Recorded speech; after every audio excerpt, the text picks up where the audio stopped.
Hello बच्चों, चलिए प्रश्न को समझते हैं। 10 की घात 4 जूल प्रति टेस्ला चुंबकीय आघूर्ण का एक छड़ चुंबक क्षैतिज तल में स्वतंत्रता पूर्वक घूम सकता है। 4 × 10⁻⁵ टेस्ला के क्षैतिज चुंबकीय क्षेत्र में इस छड़ चुंबक को क्षेत्र की दिशा से 60 डिग्री कोण तक घुमाने के लिए किए गए कार्य का मान होगा। 2.2 जूल, 2 जूल, 4.18 जूल, 2 × 10⁻² जूल। हमें किए गए कार्य की गणना करनी है। मुख्य अवधारणा में हम देख सकते हैं कि इस प्रकार से एक समान चुंबकीय क्षेत्र B है। इस प्रकार से एक समान चुंबकीय क्षेत्र B है जिसमें किसी छड़ चुंबक को, माना कि इस प्रकार से छड़ चुंबक है जिसका ये N सिरा है, ये S सिरा है तथा ये चुंबकीय क्षेत्र के साथ θ1 कोण बनाती है तथा इसे घुमाकर θ2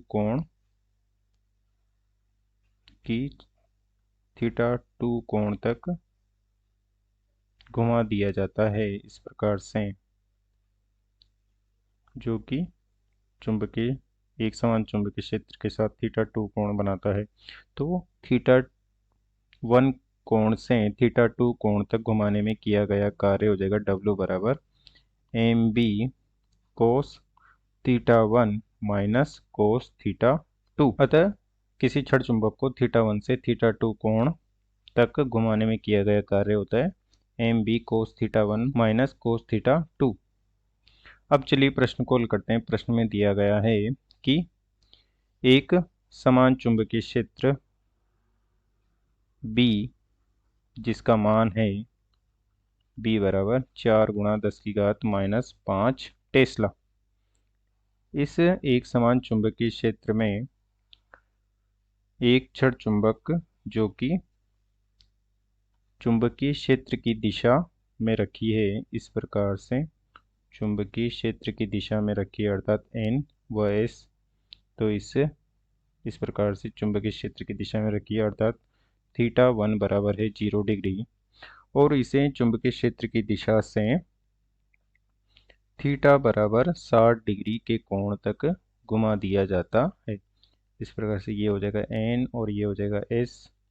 तो ये हो जाएगा θ बराबर 60 डिग्री। तो ये हो जाएगा θ2 बराबर 60 डिग्री तथा चुंबकीय द्विध्रुव गुण M का मान दे रखा है 10⁻⁴ जूल प्रति टेस्ला। तो किए गए कार्य W का मान हो जाएगा mb cos θ1 माइनस cos θ2। मान रख देंगे इसमें, तो ये हो जाएगा 10⁻⁴ गुणा 4 गुणा 10⁻⁵ cos 0 का मान 1 माइनस cos 60 का मान 1/2 और ये हो जाएगा 4 × 10⁻⁻1/2 और ये हो जाएगा 2 × 10⁻⁻1 W बराबर और ये हो जाएगा W बराबर 0.2 जूल। अतः क्षेत्र की दिशा से उसे 60 डिग्री के कोण पर घुमाने के लिए 0.2 जूल कार्य करना होगा।